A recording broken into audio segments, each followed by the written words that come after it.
আমার এক দাদা সাদা একটা পাঞ্জাবি গায়ে দিয়ে একদিন আমার কাছে আসলো। সেখানে আরো কিছু মুরব্বীরা ছিল, আমার মা বা আরো কিছু মুরব্বী। তখন আমি জিজ্ঞাসা করলাম, দাদা আপনার এখানে দেখেন এই পুড়ে গেছে। মানে দাদা সিগারেট খাইতো, তার ওই সিগারেটের জিনিসটা এখানে পড়েছে, সেখানে সেটা একটা ছিদ্র মতো হয়ে গেছে।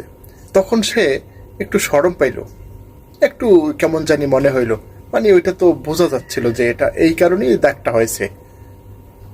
শফিকুর রহমান, শফিকুল ইসলাম, আমির হামজা, জামাত ইসলামের পরিচিত মুখ, বিরোধী দলীয় নেতা বর্তমানের, তারা ঝাড়ু নিয়ে রাস্তায় নেমেছে, পরিষ্কার পরিচ্ছন্ন শুরু করেছে। তা দেখে অনেকে হাসতেছে, তাদের হাতে এটা মানায় নাকি? তারা দেখানোর জন্য করতেছে, মিডিয়ার জন্য করতেছে। আরে ভাই, তুমি একটু করো। এই রমজান মাস, এই সিয়াম সাধনার মাসে তুমি একটু ভালো কাজ করো না, দেখি তোমাকে কেমন মানায়।